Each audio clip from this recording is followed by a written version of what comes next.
Yep. Wow. Not much battery left, guys. Puppy's coming up the stairs. Come on now. This is the best way.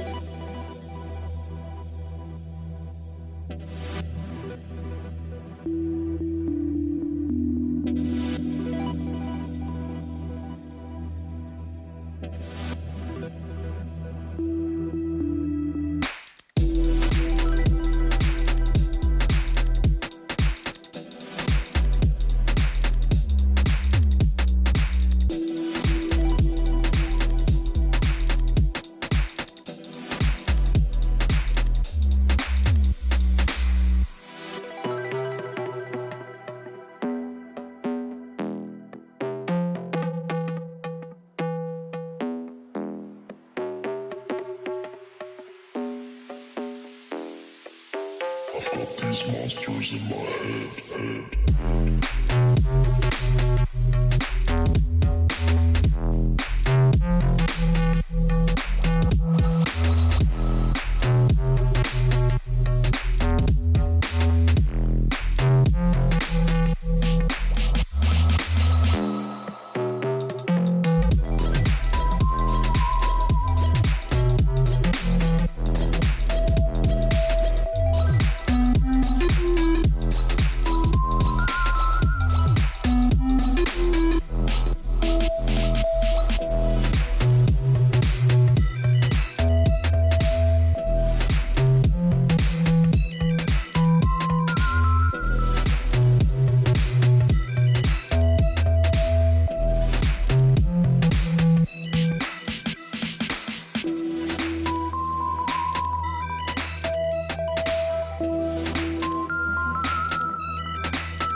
I've got these monsters in my head.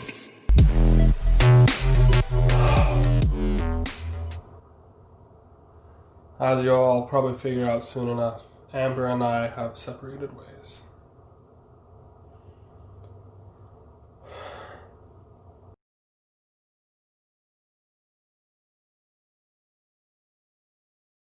It was really good to finally figure out what was going on. And after that, I went and called Nate, and I was like, Nate, hi. Hey, how are you? And he's like, can I have my computer? And I was like, yeah. Well, that's not the first thing I talked about. We talked for at least a half an hour before we even mentioned it. Yeah, but it was funny how you're like that. And I was like, yeah, it's here. I just wanted my piece of machinery back. And I found it, like, in the most random spot. And so he came over and got his computer, and we started talking. And that was one of your symptoms that you would have because of the brain fog.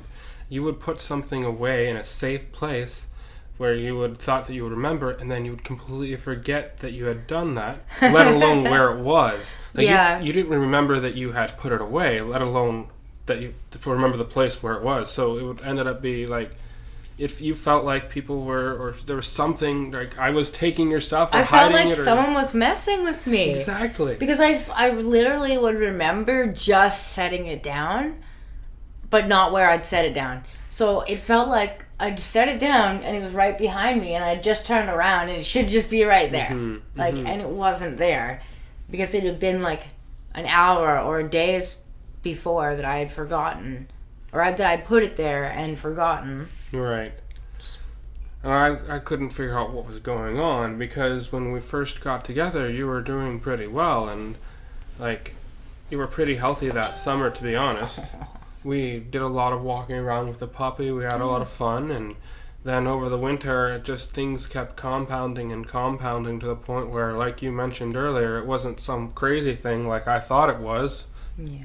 And you were probably like, what is going on? I always felt like I misjudged your character or something, that there was something mentally wrong with you that I couldn't fix, or it was actually a big coincidence that I was able to get your phone call, because I keep my phone on Do Not Disturb at all times. I don't have the ringer turned on because there's so many notifications with social media and YouTube and stuff like that. I'd be constantly looking at the phone, what was that noise, or what was that noise? Yeah. And it's not productive. So I have all those disabled. I even have the ringer disabled because nobody calls me. People message me through, they know how to get a hold of me if they need to get a hold of me. So I'm lying in bed about to go to sleep, just trying to wind down a bit, and I have my phone in my hand and I'm looking at it, and I start receiving a phone call. And I don't recognize the number. It's not in my contacts.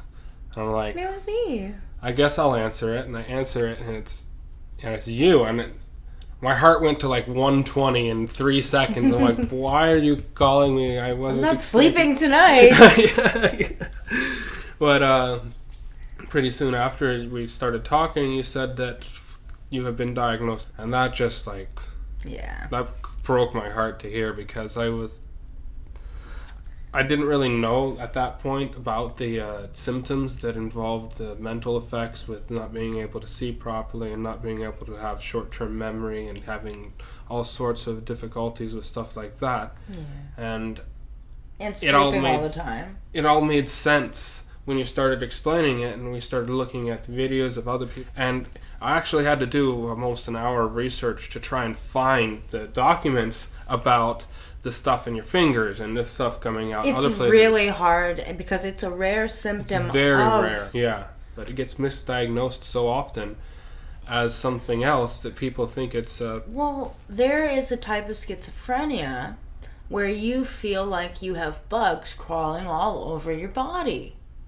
And so when you tell a doctor that you feel like you have bugs coming out of your skin, they say to you, or something coming out of your skin. Delusional parasitosis or something like that? Yeah, they think it's that you feel like you have bugs all over your body. But that sort of schizophrenia is more like the movie A Scanner Darkly, where the guy is just like jittering around, and he's like, the bugs. That is more what it's like.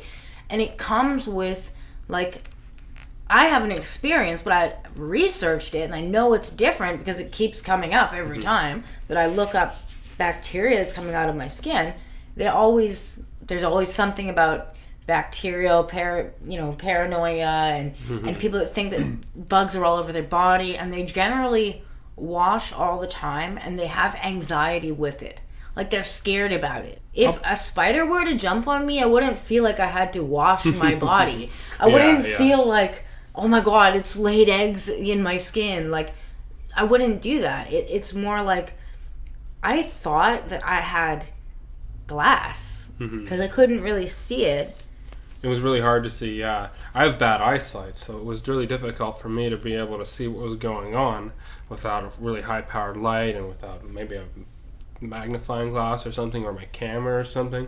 So for me, it was really difficult to realize that you weren't just pulling on pieces of your skin. And now that we've found that paper, actually, I'll link in some information about it. There was a video and everything that basically they're collagen fibers produced, and exactly how they're produced, I don't know if they figured it out completely, but it's some cutting edge research from a woman from Canada, one from Australia, and a few other places.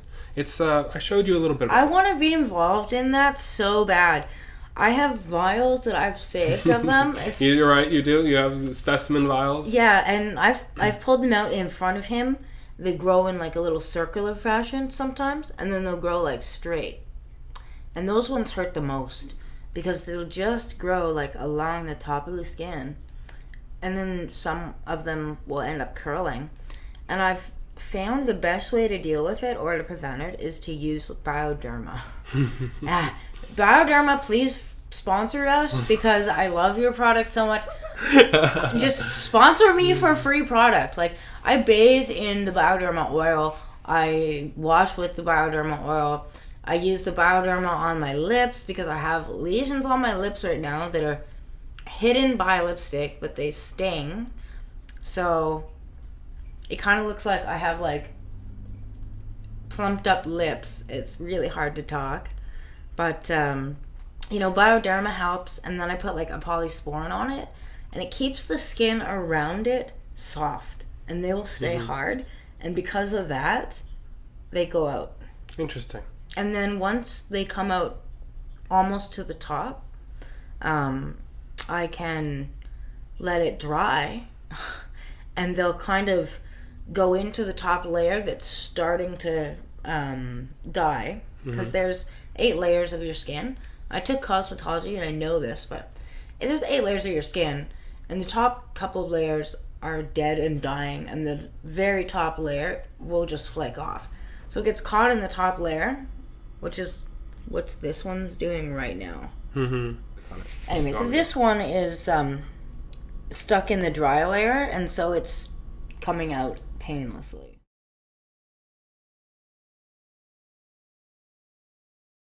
Puppyfoot says, like and subscribe!